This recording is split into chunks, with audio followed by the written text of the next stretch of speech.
Swayam Prabha. Digital India. Educated India.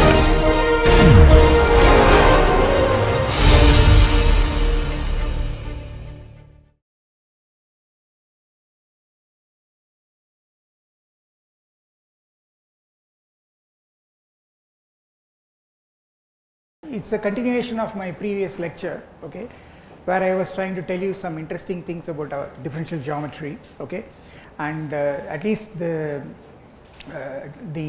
interesting title of the lecture is rainbows and gears, and so this is these are disparate things. The rainbow is something that you see in the sky, okay, and gears are mechanical things that are used to basically transmit rotation, change the axis of rotation or change the sense of rotation, okay. Now how are they connected?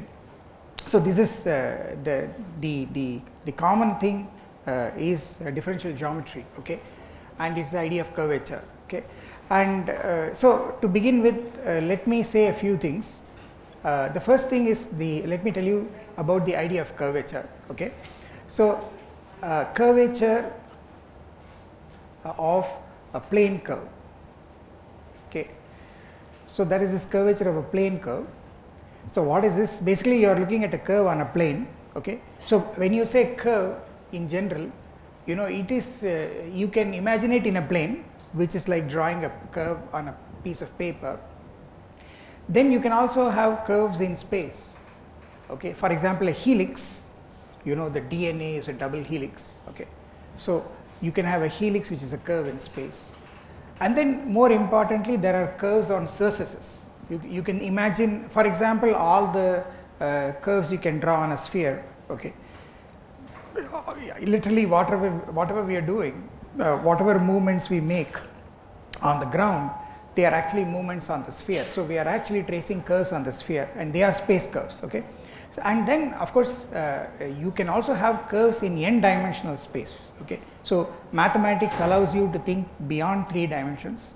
So you can have an n-dimensional space, and of course n-dimensional space is kind of imaginary in the sense that you cannot visualize it, but the point is it's actually real in the sense that, for example, if you want to have a unified field theory or something like that, for example, there is something called string theory which needs 10 dimensions, okay. Relativity needs 4 dimensions, it needs x, y, z space coordinates, and you also have a time coordinate, so it's 4 dimensions. So you see, so you need more dimensions actually, though the only problem is that beyond the 3rd dimension you cannot imagine anything, okay. But then the point is, if you can't see in higher dimensions, what do you do? So there are these devices in mathematics which are called devices of topology, devices of linear algebra, devices of calculus.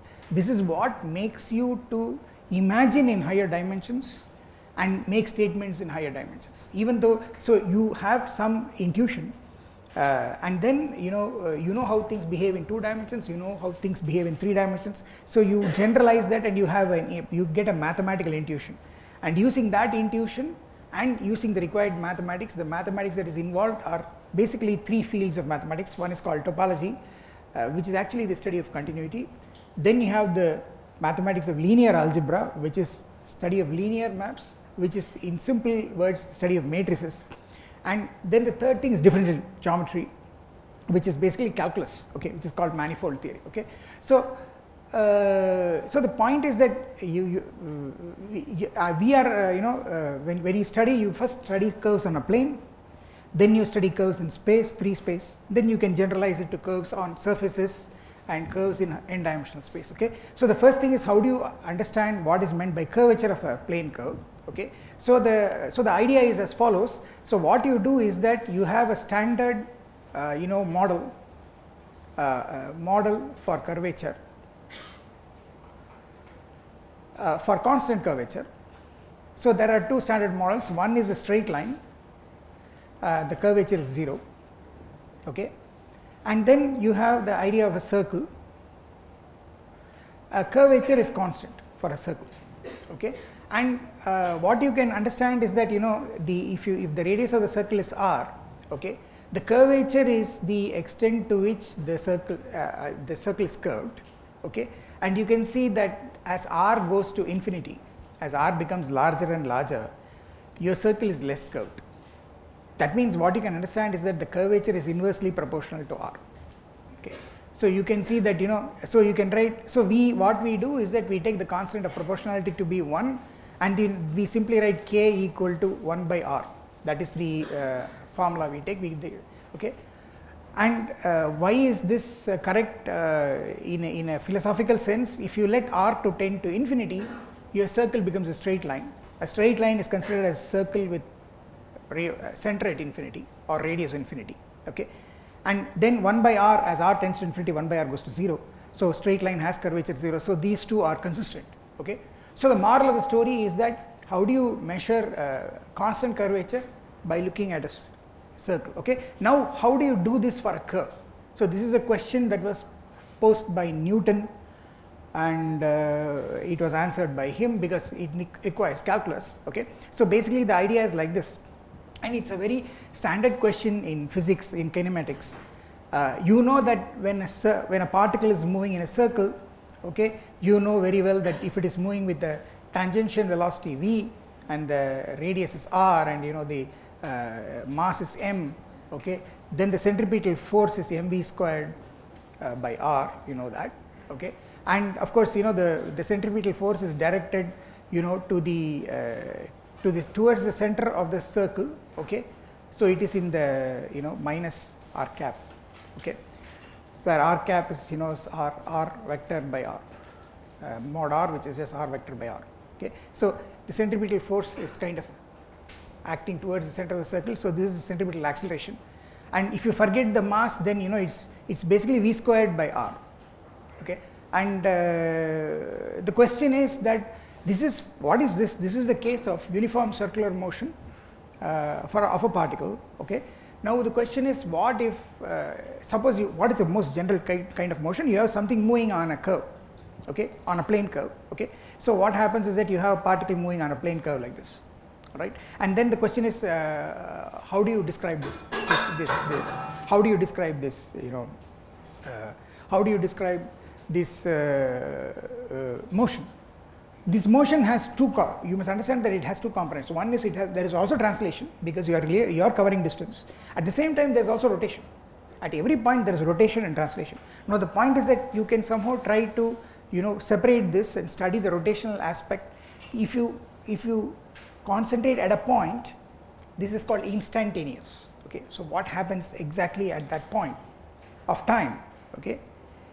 At given a point of time, the particle is at some point on the curve. At that point, how do you study the circular motion? So the idea is that you can fit. So how do you define curvature? Basically, the circular motion at this point is connected with the extent to which the curve is curved at that point, and that should be the curvature of the curve, okay. Now how do you get this curvature? There are three ways of doing it, okay.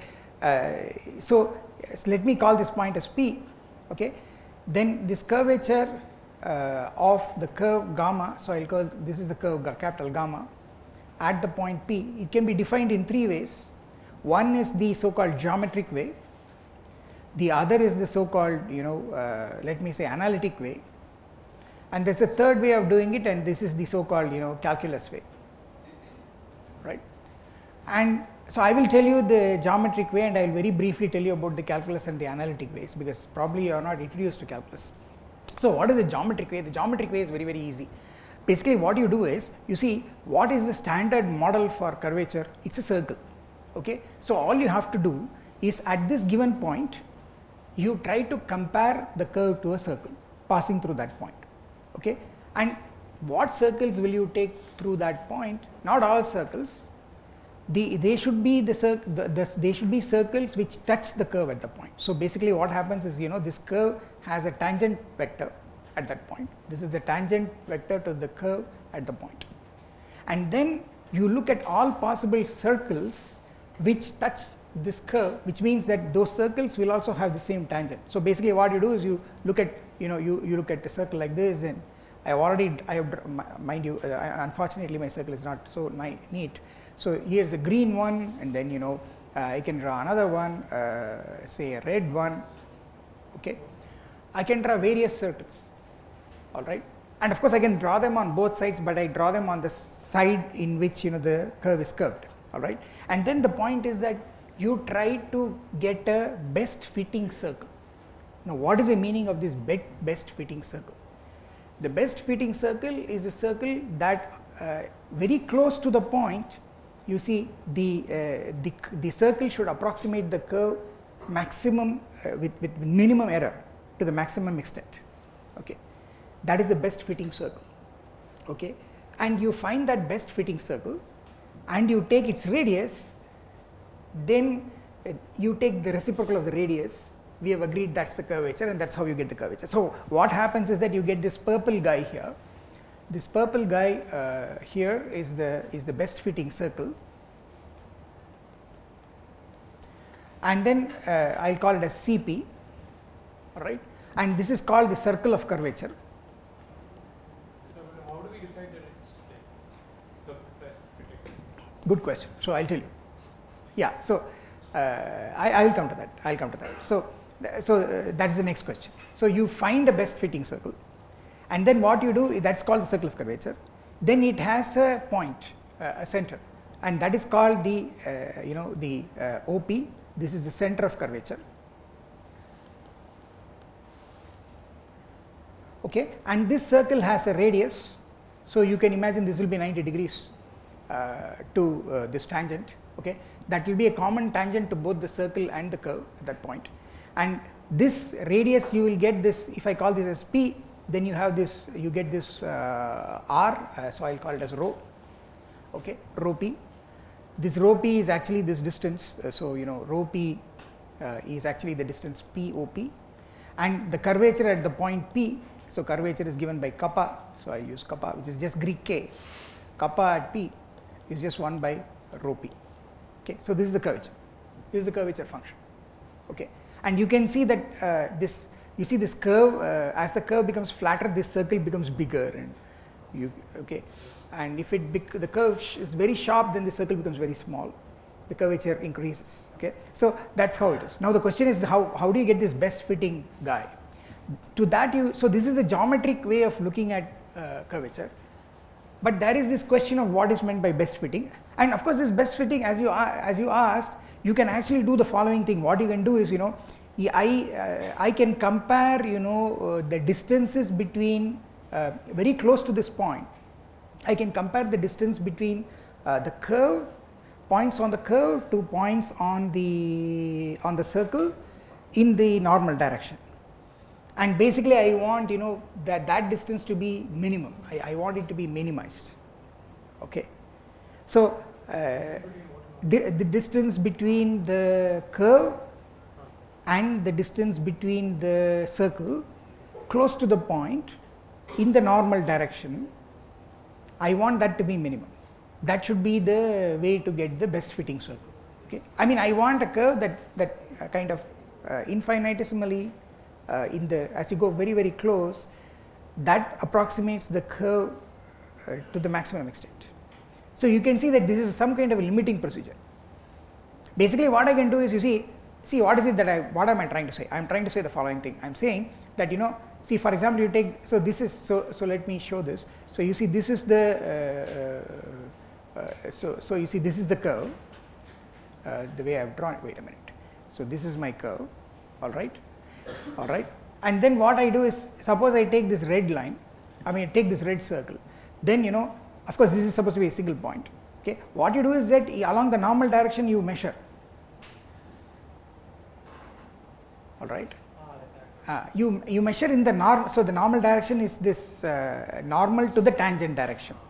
Okay, you measure the distances, and so if it is this red one, this is what you will measure. If it is the green one, well, you will measure this. Okay, and then if the blue one, you measure. So you measure the distances, and you have to kind of see, the problem is that you have to go very close as possible, so that you get the best fitting circle. Now this is where an idea of limit comes. So you can guess that you can't do this without using some limiting argument, which means that you'll have to get to calculus. Okay, So in this case, the green one No, I mean, don't, my picture is not to scale, okay. So this is just a, this is an imaginary kind of picture, okay. So in principle this is doable, but the problem is that how far will you zoom in to, do this, and where do you stop? There is no stopping, because I can take a smaller and smaller and smaller portion of the curve around that point and zoom it and keep doing this. So the answer to these kind of questions is calculus, okay. So you have to use calculus. Now, but this is the geometric idea, alright, and the point is that, of course, you can ask, why should this best fitting circle ever exist? It exists actually, and you have to prove it using calculus, okay. So there is a limiting argument. So I will tell you, so that is so I come to this calculus part. So what is the calculus part? So the calculus part is like this. So the calculus part is done in the following way. You have a question. Wouldn't the best fitting circle basically just be the largest circle which you can fit, such that it's tangent? Because if you go larger than that, it'll start intersecting. But if you go smaller, it'll start contracting, and the distances will become larger. So the best fitting circle should be the largest circle you can fit, which is still tangent to the curve. No, but in principle, I can, if you just look at that, if you take a line, if you want suppose I fix a line and take a point on that, okay, and I can look at circles through that point which have that line as tangent. I can literally make the circles as large as I want. It doesn't end, right? No, but then like if you zoom out, it'll start intersecting the curve in other places. No. We are, mind you, this is only at that point. You don't care about how the curve. It is independent of how the curve turns at other points. See, this is that's why it's a, it is an infinitesimal. It is a instantaneous kind of trying to understand what is happening at that point. You are not bothered about if the curve is turning in a funny way anywhere. You are only worried about a very, very small neighborhood of the point. Okay, so you are not looking at it globally. So see, there is this zooming that you have to do, but the point is how much you are going to zoom. There is no control over that, and that means it's a limiting process. And the only way you can control all these limiting processes is you have to use calculus. Okay, so when you do calculus, so I will tell you what is the calculus method. It's very, very easy. See, basically what you do is you have the curve. You take it is just like, how do you get the tangent to the curve? Basically what you do is you take a point, you take a nearby point, draw the chord, and then make this nearby point come closer and closer to this, then the chord becomes a tangent, right? So basically what you do is you take the point P, and then you take nearby point P prime, or let me call it as Q, okay? And you know pretty well that, if you take this chord as Q tends to P, then this chord PQ will become the tangent at P, okay? As Q tends to P, chord PQ tends to tangent at P. So this is how you would have done it in calculus, okay? So, but anyway, you don't need calculus for that. This is just common sense, right? Mind you, P is fixed, Q is moving, all right? Now, what you do is, how do you get the circle? So here is something amazing that's happening. What you do is, at the point P, see what you see from this picture is that, see, you want to find this circle of curvature. There is only one thing you know from this picture. I don't know the radius of the circle, but I know two things. I know that it is having this tangent as the tangent at that point. The circle passes through that point. It has a tangent as that. That means the radius lies on the normal to that tangent at that point. Okay, that is a normal to the curve. And somewhere in the normal, there is going to be this special point, which is the center of curvature. Once you find that special point, its distance, that normal distance to that point where you are taking the tangent, that is the radius of curvature. So the point is to nail down that point center of curvature. That's called the center of curvature. Okay, that is the whole point. Now how will you do it? So what you do is, so the idea is again very, very simple. What you do is, at the point P, you have the tangent. Okay, then you draw the normal to this. Okay, so this is a normal at P. Okay, then you take a nearby point Q. Again, at the point Q, you are going to have a tangent at Q, and you are going to have a normal at Q.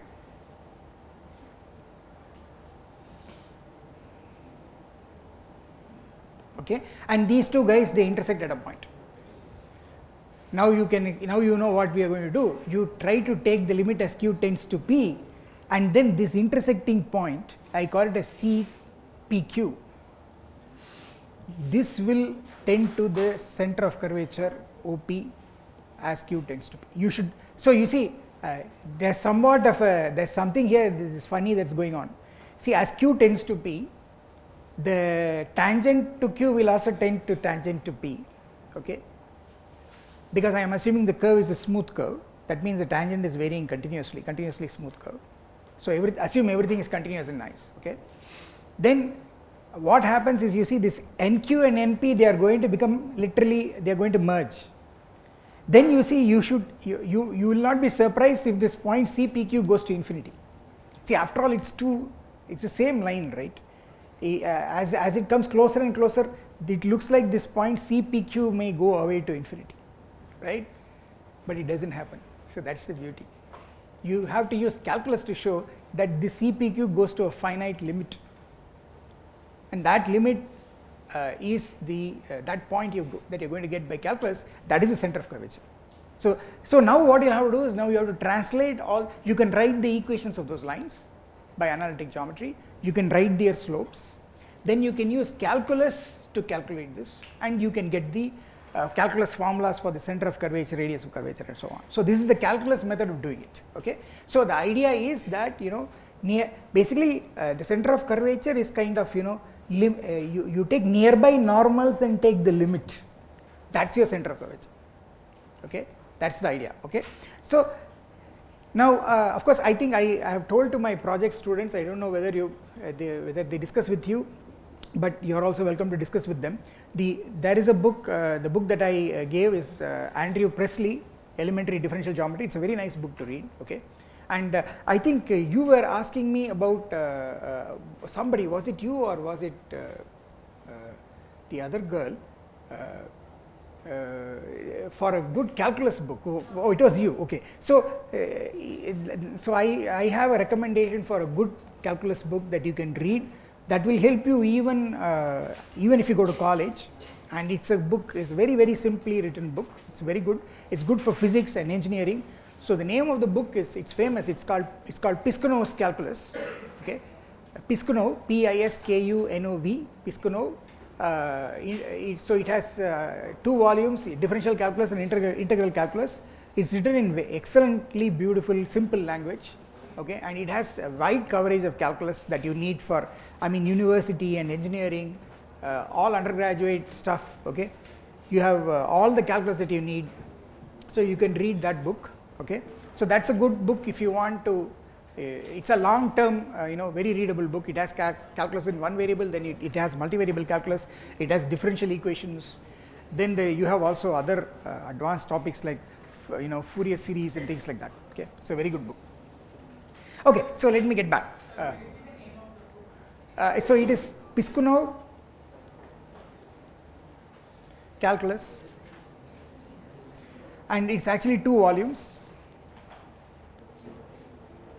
So this is one book for calculus.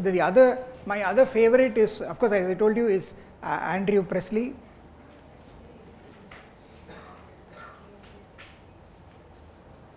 Elementary Differential Geometry.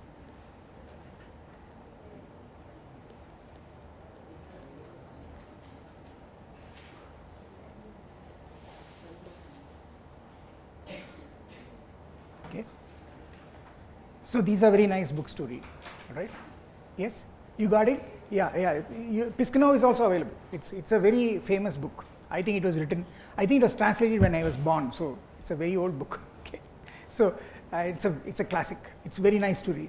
All right. Okay, so you see. So let me get back. So you see I already told you what is the geometric idea of getting the center of curvature and the circle of curvature. The taking the limit part is done by calculus. So you take nearby normals and then you try to take a limit, you get the center of curvature, okay. And then from the center of curvature you take the normal segment to the point where you have drawn the tangent, that is your radius of curvature. Taking inverse of that will give you the curvature, that's all. It's as simple as. But what you must understand is the curvature is a function, because the curvature depends on the point. If you change the point, then this k, that's why I have written as kappa of p. Kappa of p, because it's a function of the point on the curve, okay. You have to understand that, right? Then there's one more thing I will tell you about, which is analytic. It's kind of analytic and algebraic at the same time. Why is it analytic and algebraic? Is because you are trying to approximate to a circle which is a second degree algebraic equation, right? X squared plus y squared plus 2gx plus 2fy plus c equal to 0 with g squared plus f squared plus c positive, g squared plus f squared minus c is positive, and then you also have that is a radius squared, right? So therefore the moral of the story is that this is for people who you will learn this. Every object that is nicely differentiable, okay, has what is called a Taylor expansion, okay, and what happens is that this curve has a Taylor expansion, and what you are trying to find out. So if you write the Taylor expansion, there is a first derivative part which is a tangent, then there is a second derivative part, okay, then there is a third derivative part, okay. Now what you want is, if you truncate it in the second derivative part, you will get the equation of this circle, okay. So basically, how do you get the best fitting circle? It is the second degree Taylor approximation of the curve, okay, that is the way to see it, alright. So that is the analytic or algebraic way of doing it, okay. So let me not go more into this, but I want to tell you the following thing. So you know what is the center of curvature. Now yes, your question, yes. Sir, how do you find Taylor series for random curves?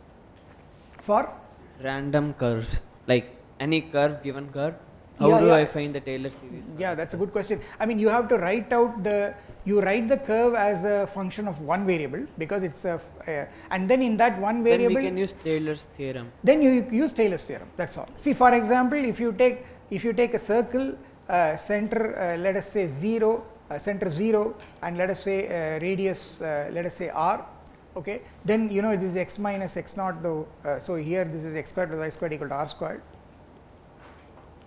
Now and r is of course 1, so x squared plus y squared equal to 1. Then the point is that this is a curve. How will you say that this is a curve? Because it can be parameterized by a single parameter. You can put the parameter as theta, 0 less than or equal to theta less than or equal to 2 pi, then you can put x equal to cos theta, y equal to sin theta, okay. Therefore a point on the curve is cos theta sin theta. Now what you can do is cos theta can be expanded into a Taylor series, 1 minus theta squared by factorial 2 plus etc. Sin theta can be expanded to Taylor series, and that's how you get the Taylor series. So it's basically, now you have two coordinates which depend on single parameter. They are two functions. You have to write the Taylor series, and then you have to interpret it all as vectors, okay. So you have to rewrite everything using some vector algebra.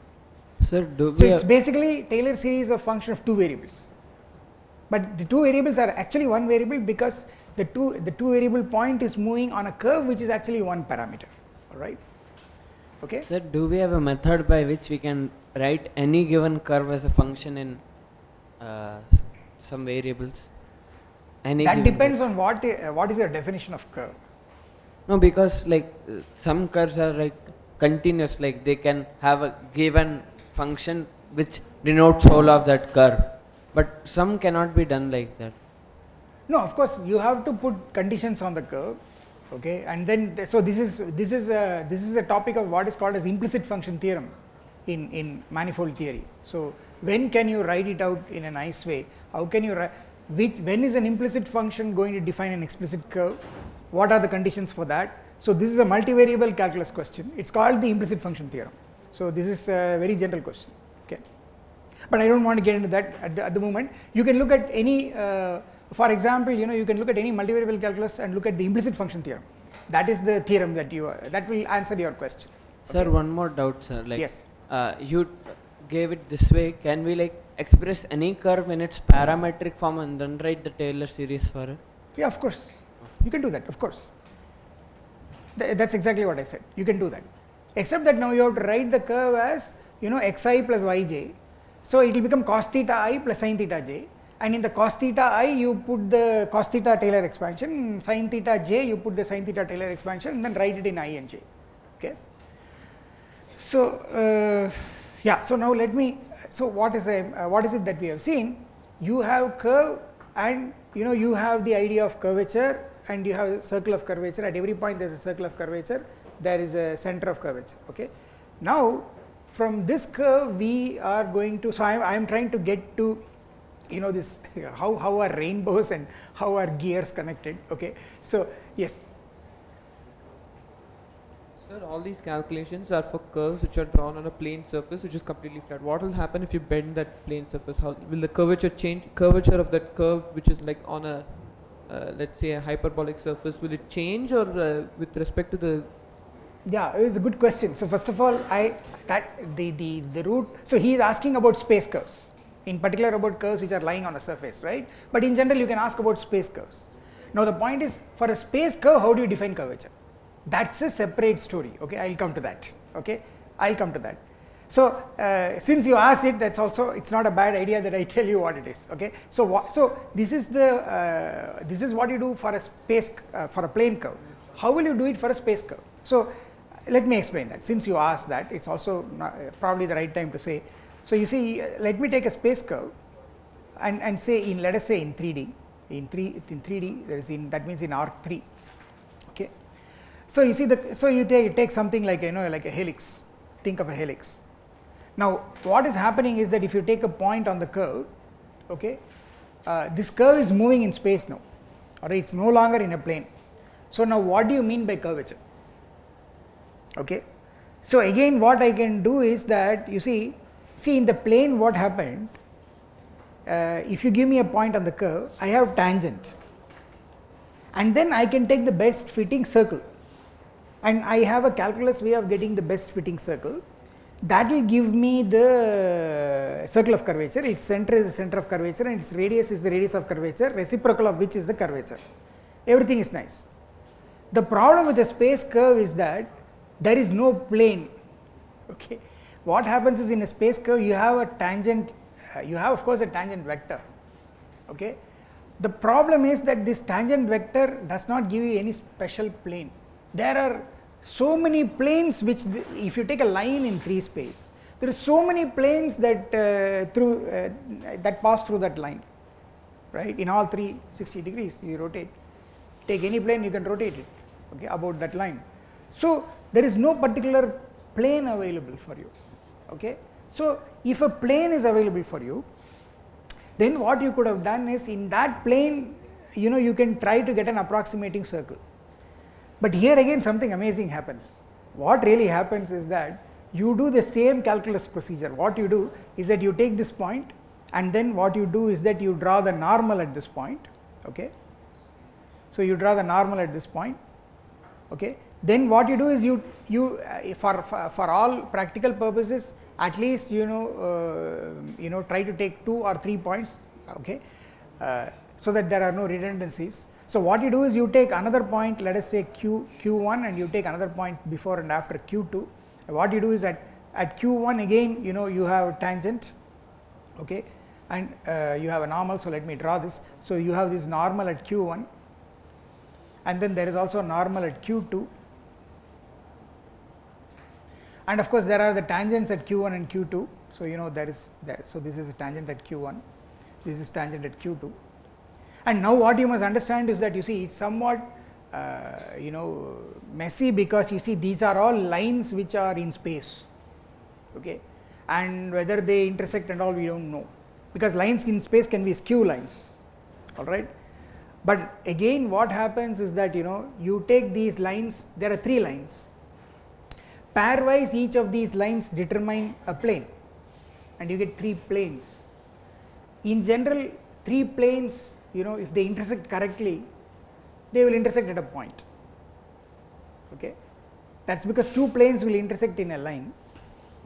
Okay, and you will get 3 lines, and there are 3 lines which can accurately pass through a point. And believe it or not, it really happens. So if you let the q1 and q2 tend to p, okay, amazingly, okay, all of them coincide and you get a point. Okay, all the 3 planes hit at one point. It happens even in space, and this is again you have to prove it using calculus.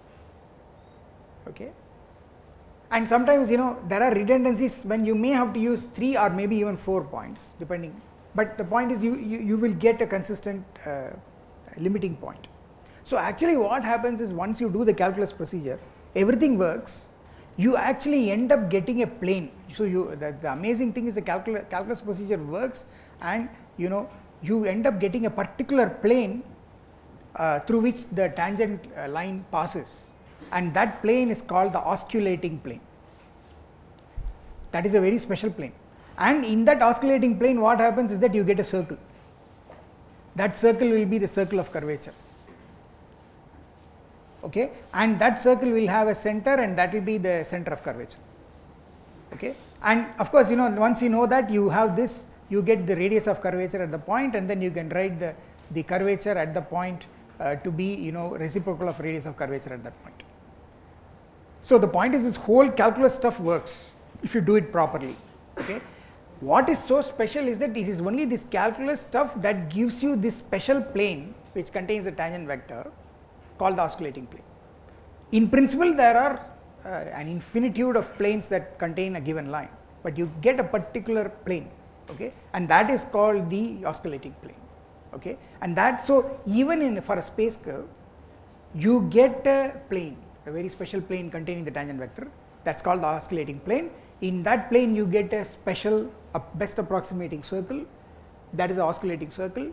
Its radius is the radius of curvature, and reciprocal of that is giving you the curvature of the curve at that point, okay.